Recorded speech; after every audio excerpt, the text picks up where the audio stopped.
what is your mission gitu?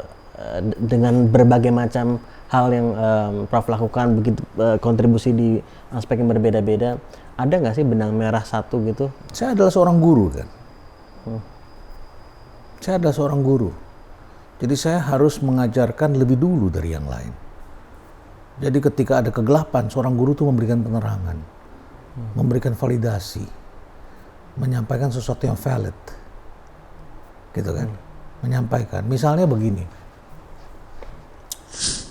tahun 98, saya pulang dari Amerika, pengangguran di mana-mana.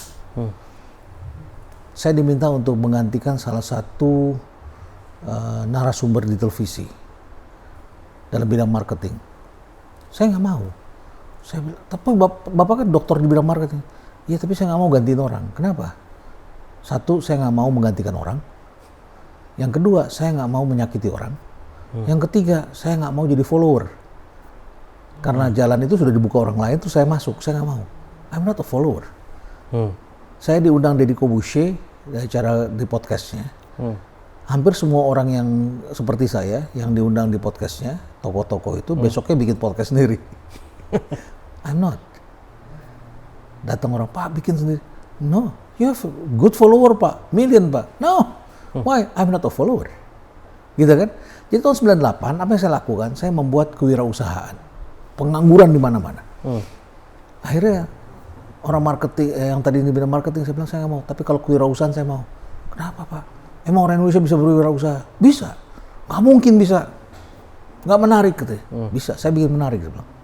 Maka tahun 98 itu saya bikin acara televisi. Solusi Renald Kasali. Bedah bisnis Renald Kasali. Ya, bedah bisnis yang itu tuh. Ya. Mula-mula di Antv terus pindah ke TPI. Karena televisi nggak punya iklan, nggak punya program, nggak punya duit. Saya bilang, nggak usah bayar, saya bikin sendiri. Timnya saya create sendiri. Saya hanya minta kameramen, Anda edit, Anda tayangkan. Saya bikin, saya mulai meng-create entrepreneur di Indonesia. Orang nggak percaya. Tadinya orang di Indonesia yang percaya bahwa wirausaha itu hanya orang keturunan Arab atau orang keturunan orang Tionghoa. Atau orang daerah itu orang Minang, orang Bugis. That's it. Mental perantauan. Saya jelasin, teorinya itu mental perantauan. Makanya orang-orang pribumi di suatu tempat itu jadi anggota DPR, bupati atau ketua RT. Ya kan? Ketua RT kan? Di Jakarta orang Betawi rata-rata ketua RT orang Jakarta. Di Solo orang Solo. Kan tinggal di situ keluarga besar. Ya.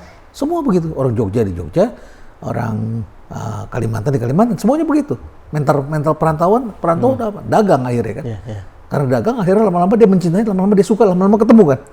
Emang kamu pikir dia mau dagang? Kan nggak kepaksa kan. Oh jadi PNS nggak bisa, orang asing kan gitu awalnya kan.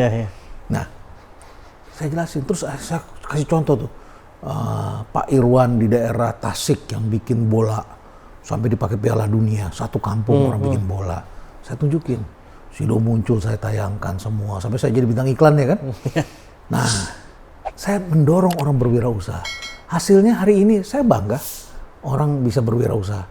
Bahwa setelah itu diteruskan atau digongkan atau di-boost oleh Pak Ciputra, itu bagi saya adalah suatu kebanggaan gitu. Pak Ciputra mendorong itu lebih tinggi lagi, gitu kan? Almarhum, ya, mendorong lebih tinggi. Saya ciptakan itu. Setelah itu, lama-lama saya kesel dengan kewirausahaan. Karena tiba-tiba ada bukunya Robert Kiyosaki. Yang mana? Rich Dad Poor Dad. Dan menurut saya buku konyol. Buku itu inspiratif, keren banget, tapi jahat. Karena di pembukaan saja sudah membandingkan bapak kandung dan bapak tiri. Yang dia kutuk adalah bapak kandungnya. Iya betul. Menurut gue nih orang kualat nih. Kualat ini. Dia disumpahin dan orang semua pasti akan nyumpahin. Lu gila lu ngomong bandingin. Ternyata anggap bapak tirinya lebih hebat dari bapak kandungnya. Disumpah serapain bapak kandungnya sekolah sama PhD. Dan akhirnya Robert Kiyosaki kan bangkrut. Ya. Akhirnya saya nggak suka karena orang-orang kemudian bikin buku bahwa entrepreneur itu kekayaan. I'm not happy. Akhirnya jadi penipu kan. Muncullah siapa tuh Malendadi di bank yang menjadi kaya raya. Muncullah orang-orang yang mengajarkan franchise 50 juta. Begitu ya, money game, MLM. Mulai nggak sehat kewirausahaan anak-anak muda itu. Ngomongnya kewirausahaan tapi jual proposal.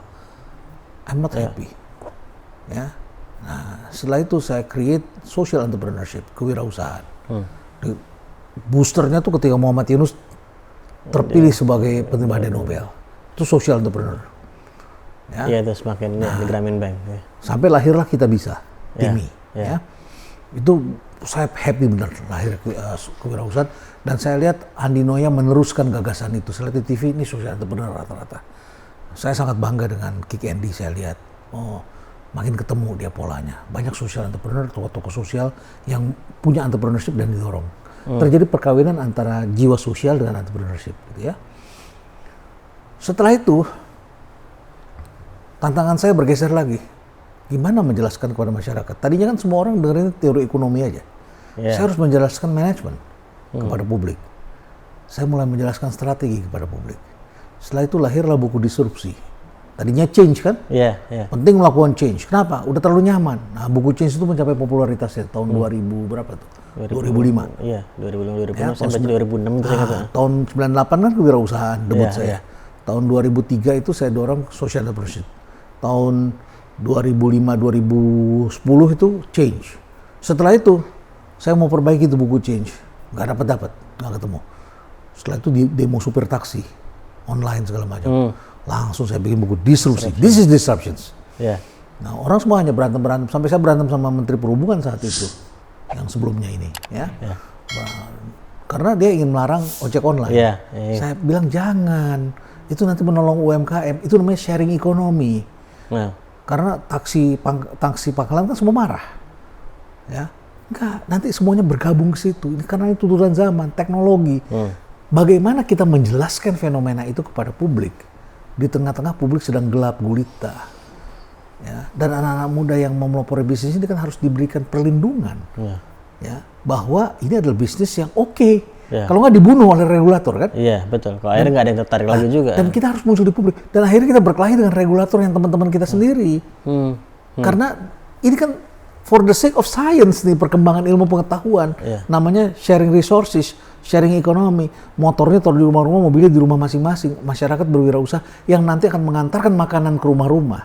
Mengantarkan produk-produk ke rumah-rumah yang tadinya yang memiliki motor, armada motor untuk nganterin makanan, itu kan hanya Hoka-Hoka Bento, restoran Bami Gajah Mada, Garuda, ya, Garuda, rumah makan Garuda tuh yang di Medan itu terkenal, punya Hoka-Hoka Bento, Pizza Hut, siapa lagi? Itu punya armada kan untuk nganterin makanan ke rumah kan, pesanan kan? Kan mayoritas nggak punya, tapi saya bilang jangan dilarang. Karena nanti industri rumahan ini makanan akan bisa terdistribusi dengan adanya motor, semuanya punya dan harganya murah. Saya sebagai orang manajemen, kalau saya menjadi tokoh marketing, saya ajarin ini branding loh. Kalau branding, naik taksi yang silver atau yang gold, makin ke atas kan. Tapi kalau disrupsi, melayani yang belum dilayani, siapa? Itu mahasiswa yang hanya punya duit 30.000 tapi udah bisa naik taksi berempat berlima, patungan 5.000 naik taksi yang 5.000 perak bisa. Karena teknologi selalu memudahkan, memurahkan. Nah, saya harus ngajarin itu. Gak apa-apa, ini metode baru. Tapi kan saya dihajar oleh orang-orang yang tidak percaya dan buzzer-buzzernya para brand itu kan. Dikatakan jangan percaya itu bakar duit.